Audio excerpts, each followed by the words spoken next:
اسی کو بولتے ہیں الیکھنی، ٹھیک ہے۔ آپ لوگ اخبار میں نیوز میں دیکھ رہے ہوں گے کہ فلاں سرکار نے جو اس سے ماضی سرکار جو تھی وہ کوئی بھی کاریہ الیکھنی کاریہ انہوں نے نہیں کیا ہے۔ تو الیکھنی کاریہ کا مطلب یہ ہے قابل ذکر کوئی کام انہوں نے نہیں کیا ہے۔ چلیے یہاں دیکھتے ہیں دوستو کیا ہے میعاد، میعاد اور مدت، دیکھیے آپ مدت بول لیجئے اور میعاد، میعاد کے معنی کاریہ کال لکھیں گے، مدت کی جگہ پہ بھی آپ مدت کی جگہ پہ جو ہے کہ کاریہ کال بھی لکھ سکتے ہیں، تو لکھ سکتے ہیں لیکن اس کے الگ معنی ایک اور ہوتا ہے، لیکن کاریہ کال بھی آرام سے لکھ سکتے ہیں۔ اگلا دوستو انتظامیہ، کاریہ پالیکا، دیکھیے ایک ہے شاشن ایک ہے پرشاشن، پرشاشن کے معنی بھی ہوتا ہے انتظام، ٹھیک ہے انتظامیہ، اور کاریہ پالیکا کے معنی بھی آپ لکھیں گے انتظامیہ، چلے گا اتنا۔ اور لیکن جملے کے حساب سے آپ دیکھیے گا، یہاں ہے دوستو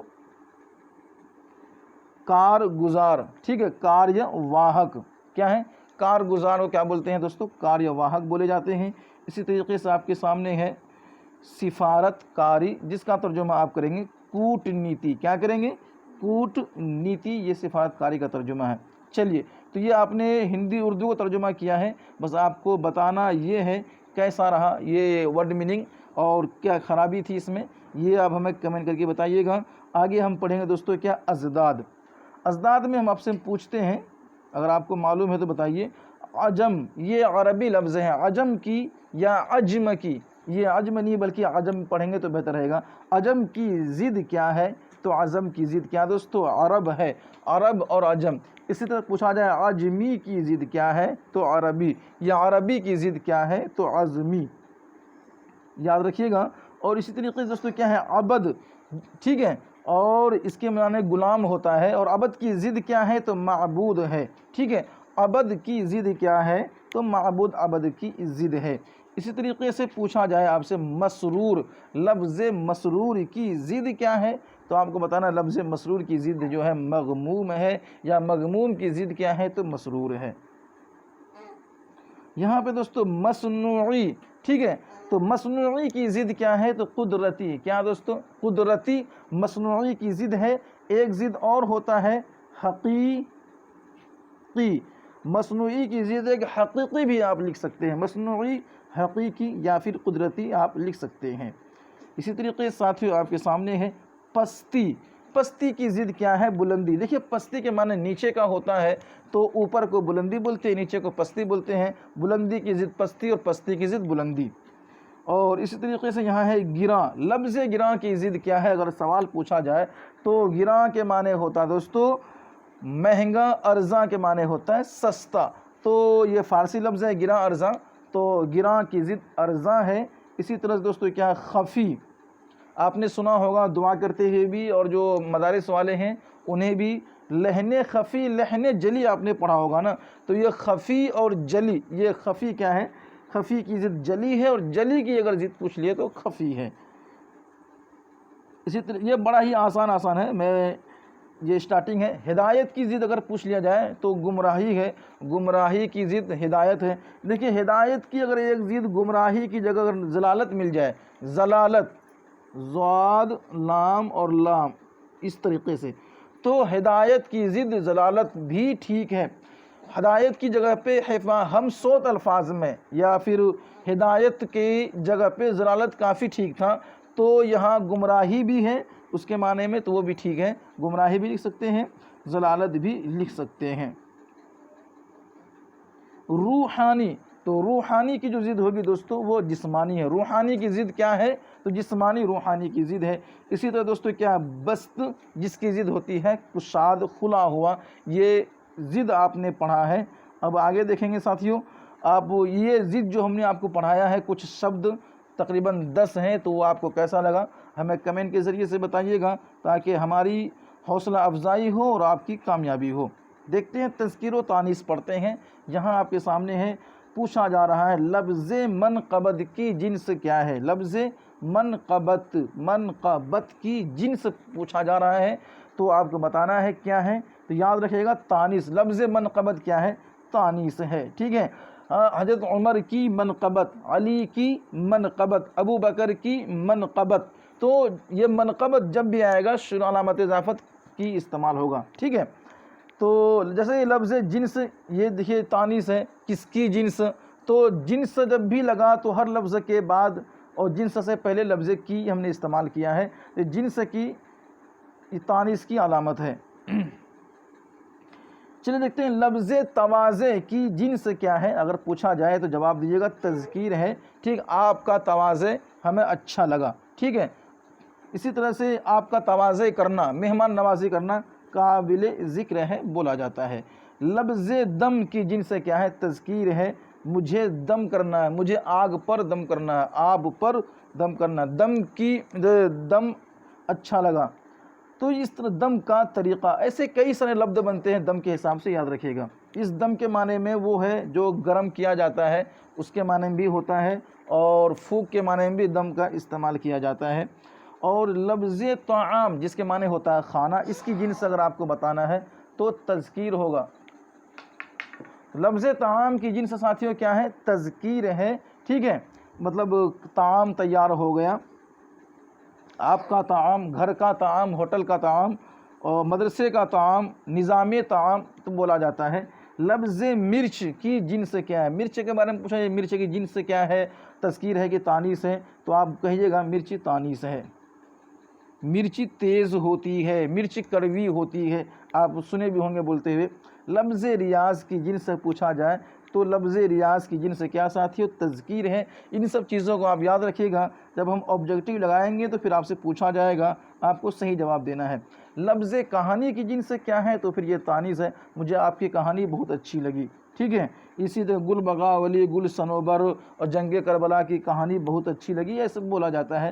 لفظ وقفہ کی جنس کیا ہے، تذکیر ہے، بات بات میں وقفہ کرنا اچھا لگتا ہے، وقفہ کر کے بات کیا کرے تو سمجھ میں آتی ہے، تو وقفہ، یہ لفظ وقفہ کیا ہے، تذکیر ہے۔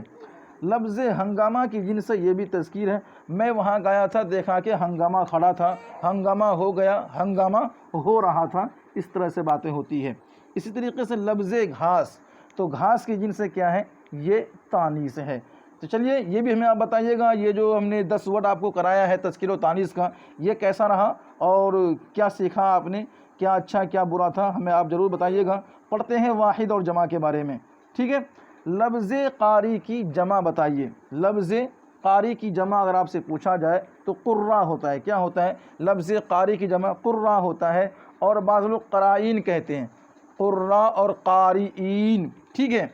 قراء کی دیکھیے لفظ قاری کی جمع قراء بھی ہوتا ہے، اگر قراء کی نہیں ہو، قاریین لکھا ہو تو ابھی آپ وہاں ٹک کر لیجئے گا، وہ بیٹر رہے گا آپ کے لیے۔ لفظ معدن کی جمع کیا ہے، تو معدن بھی لکھیے گا، اور معدانیات ایسے کر کے اس طرح سے لکھا جاتا ہے، معدنیات، تو یہ بھی درست ہے، یعنی کہ یہ بھی درست ہے، یہ بھی درست ہے، تو آپ دیکھیے گا معدن اور معدنیات، یعنی کہ وہ جمع الجمع ہو جائے گا معدن کا۔ اور چلیے آگے دیکھتے ہیں لفظ رزق کی جمع کیا ہے، تو یہ ہے ارزاق۔ اردو میں چونکہ یہ رزق عربی ہے، اور عربی کی جو رزق ہوتی ہے وہ ارزاق ہوتی ہے، لیکن اس کا لکھنے کا طریقہ کیا ہے، الرزاق لکھا جاتا ہے، بولا بھی الرزاق جاتا ہے، جو خدا کا نام بھی ہے۔ تو رزق، اور اس کو بولتے ہیں، اس کی جمع کیا ہے، وہ ارزاق اس کی جمع ہے۔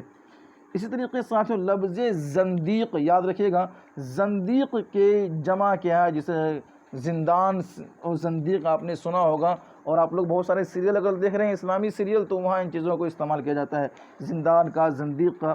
تو زنادقہ یاد رکھیے گا، زندیق کی جمع ہے۔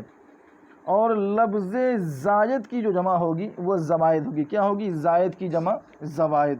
تو چلو دوستو یہ تھی کچھ جو ہے کہ واحد اور جمع، تو چلیے تھوڑا سا اور رہ گیا ہے، لفظ ہدایہ کا واحد آپ کو بتانا ہے۔ لفظ ہدایہ کا واحد کیا ہے، تو ہدیہ۔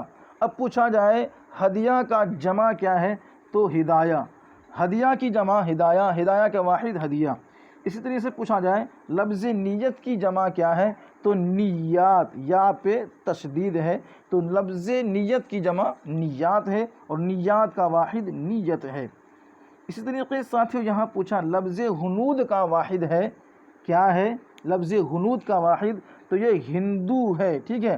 ہندو کی جمع ہنود ہے، اہل ہنود بولا جاتا ہے۔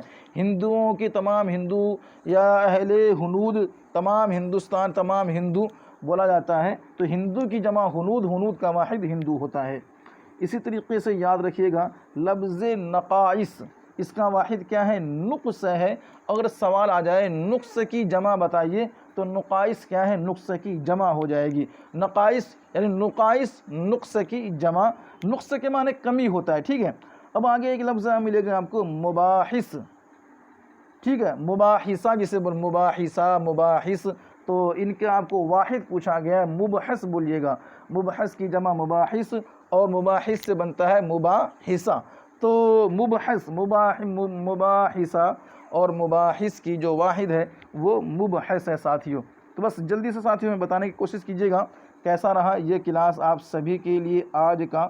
اپنے حساب سے کچھ پریشانی، کچھ ٹیکنیکل ایشو ہے جس کی وجہ سے لائیو آنا تھوڑا دشوار ہو رہا ہے۔ بہت جلدی ہم آئیں گے، تو جب ہم آئیں گے تو آبجیکٹیو لے کے آئیں گے۔ ابھی آپ کے سامنے یہ کلاس کرایا جا رہا ہے، آپ اس کو یاد کیجئے۔ آپ کو پی ڈی ایف دیا جا رہا ہے، آپ پی ڈی ایف کی تیاری کیجئے، اور جتنا جلدی ہو سکے ساتھیوں ہمارے آفیشیل گروپ سے آپ جڑیے۔ آپ کے لیے جڑنا بہت ضروری ہے۔ سبھی ساتھی کو یہ نمبر یاد رکھنا بھی ضروری ہے۔ اس نمبر پہ کال کیجئے، ہمارے آفیشیل گروپ سے، واٹس ایپ سے جڑیے تاکہ آپ کے لیے فائدہ ہو۔ دیجئے دوستو ہمیں اجازت، ملتے ہیں پھر اگلی کلاس کے اندر میں۔ اللہ حافظ۔